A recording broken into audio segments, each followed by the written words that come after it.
What's happening, everybody? Thank you so much for tuning in to a video. Man, it is not a very common thing these days, posting a video on this channel.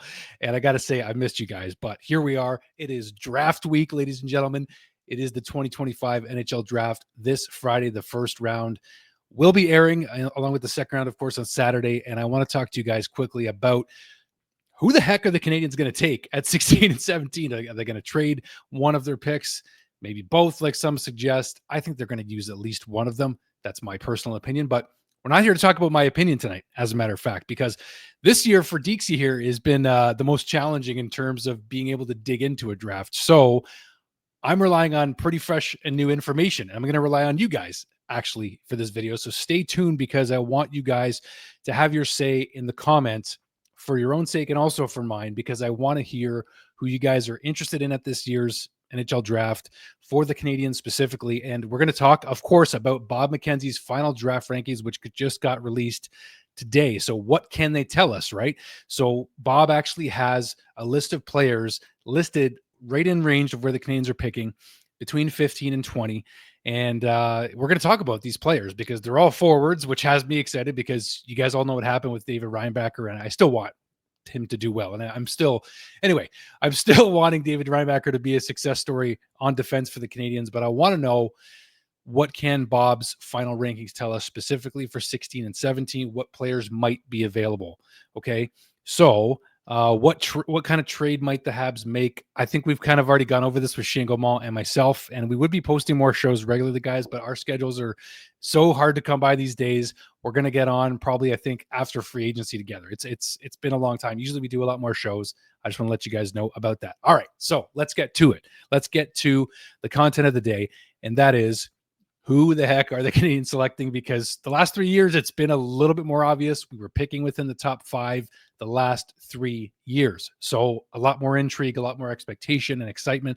But there are some players that I've been learning about, and I'm talking about very recently here. So I'm going to pull up this list right here from Bob McKenzie. But before I do, I want to show you guys the last 10, 16, and 17 overall picks for the last 10 years. We're not going to go through every single player, but I guess we can just kind of gloss over it a little bit here. But you look at 2015, 10 years ago, and my goodness, Matthew Barzal, Kyle Connor at 16 and 17. Two guys that are pretty relevant still in the NHL today, if you haven't heard.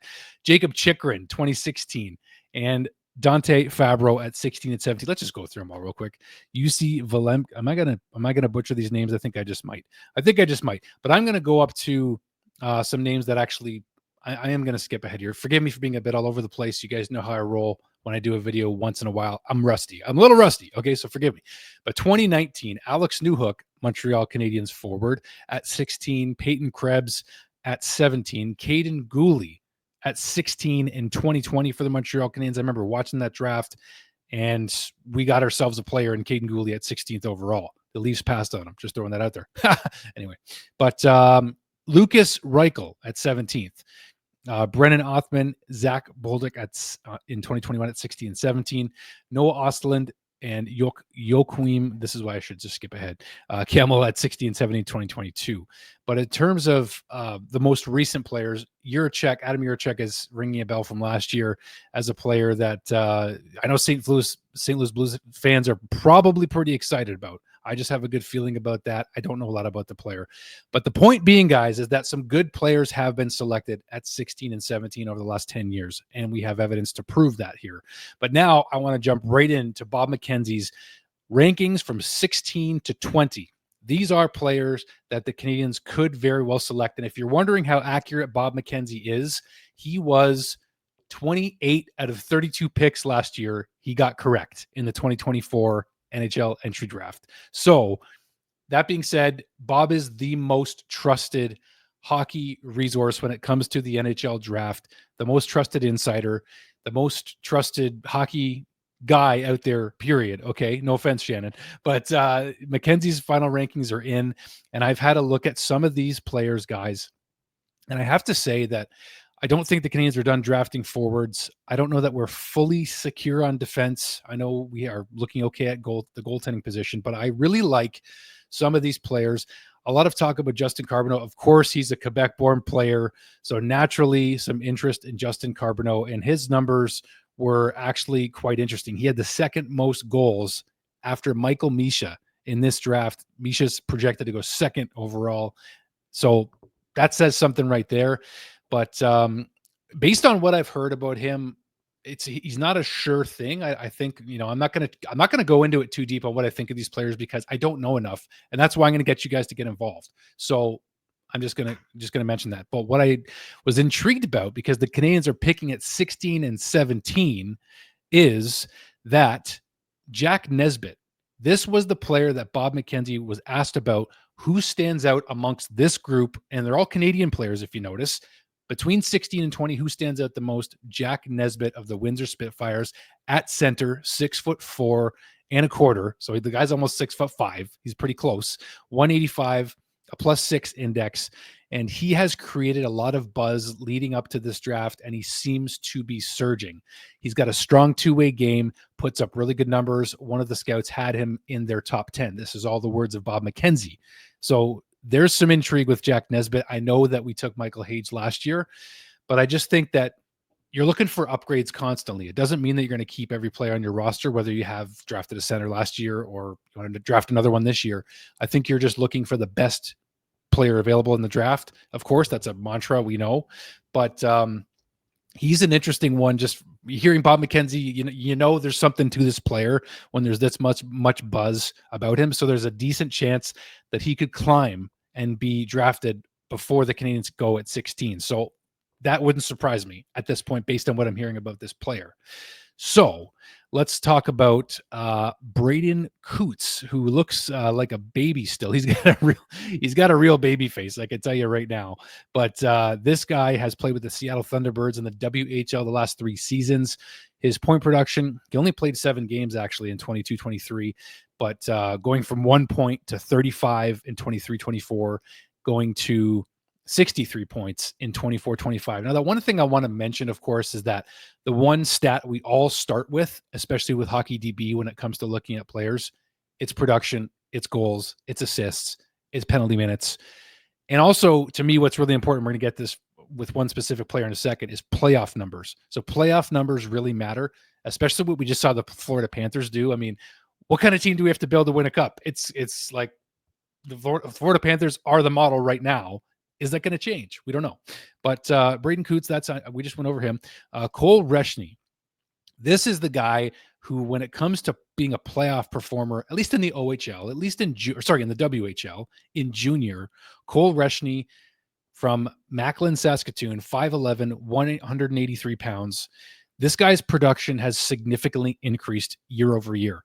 In 22-23 with the Victoria Royals in the WHL, 4 games played only. He only had 1 point. And I am looking at Reshney. Yes, I am. In 23-24, 61 games played, 21 goals, 38 assists, 59 points. And then this past season in 24-25, 62 games played, 26 goals, 66 assists for 92 points.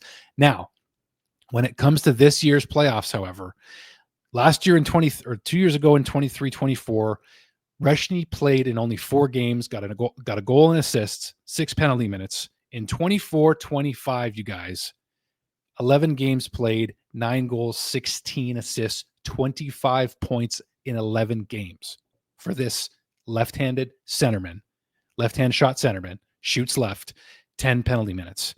So those numbers really jumped out at me in terms of production-wise. I know we're looking at numbers. We're not looking at all the other intangibles here. But when you look on paper, those numbers are impressive in the playoffs. Were the opponents weaker? I mean, I'm not going to look into that right now, but that stood out to me in terms of playoff production. That was interesting to me. Let's go to Lyndon Lakovic, because this guy's interesting. He is a monster. He is 6'4". He grew like several inches very, very quickly in the last few years. 6'4", 190 pounds. He is a left shot, left winger. He's a big dude. Like, you look at this kid and he just looks like a man already at the age of 18. And he's got a late birthday in December too.